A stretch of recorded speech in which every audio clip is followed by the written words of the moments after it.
I always tell people life happens to you gradually, gradually, gradually, suddenly. It's these things where you didn't upkeep your house. Now there's the deferred maintenance you can't take care of. You didn't take care of your finances, your health. Now you gained all this weight. Now you got diagnosed with something. And I feel like most people in life live their life reactively, not proactively. You coach high performers, you coach high performance coaches. What are some things that you can do for people that are listening that had all these goals that they keep telling themselves, you know what, after this one more podcast with Josh, then I'm going to go change my life. Then I'm going to do all this stuff. And it's always like one more thing. And they wait until they don't have another chance. And I don't think it's an accident that a lot of the times when you hear these success stories at the masterminds that we're in, everybody has these things of like, man, I lost everything. I lost my job. I lost my health. And then it's when people are left with no other choice. And now they see what they're really capable of. How does somebody listening not wait until they're in some traumatic or terrible financial position or health position to start to proactively change their life? Yeah, your biggest mistake is you think you have time. And so I will literally sit here and tell people, going back to my financial world, when I was an advisor, not running the firm, I delivered death claim checks because we dealt in life insurance as well as investments from 2 years old to 90 years old, 31-year-old widow, 35-year-old. I mean, like, so these are some of the most emotional moments in my career. I'm sitting across the table from a widow delivering a life insurance death claim to a widow and two small children. He thought he had a lot more time. She thought he had a lot more time. He died suddenly, either accidental or purposeful overdose. We don't know which. I still don't know which. That's the thing is you think you have time. And so my methodology is every day, I love Andy Frisella's power list. Even before I knew who Andy Frisella was, I had a today list and a to-do list. And my today list were the 3 to 5 things that I had to get done today to feel like I won the day. To-do list has a 7-day window. That's always going to pile up. But the today list is the things that we have to get done. And so you start living your life through that. Now, through my bridges, I talked, the first one being spiritual, knowing why you exist, that you have a purpose on this earth, whether you believe in God like I do, or you believe in some other spiritual being.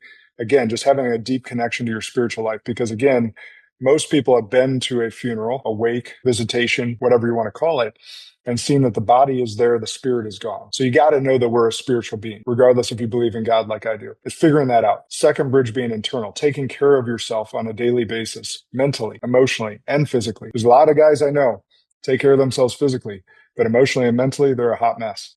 And so it's a 3-legged stool. You got to take care of all 3 of those things. Us guys, we got to talk to each other, find groups of men that you can actually connect with and work through some of your mental and emotional issues. If your wife is your only safe space, you're playing from behind, because a lot of homes, the wife isn't the safe space. And so if you don't even have that, you're playing from behind mentally and emotionally. You can be the strongest dude in the gym, but if you're a mental midget, an emotional child, you're not going to win in this world. So we got to put our oxygen masks on first before assisting others, just like they instruct us to do on the planes. And that people can take that too far, by the way, but the vast majority of people aren't taking it far enough right now. They're not thinking like, if I take care of myself, what they are thinking is if I take care of myself, I'm being selfish. When in all reality, you need to take care of yourself so you can be the best for those that you love and those that you lead. And then the third one is relationships. So what I want to do is focus on my calendar, do a spot check on my calendar each week as a tactical tool for people. So we gave 2 already. So the today list versus to-do list, or if you want to use Andy's power list, same thing. And then a tactical spot check on your calendar. Are my most important priorities reflected in my calendar? Or am I just living in the task-oriented world of getting shit done?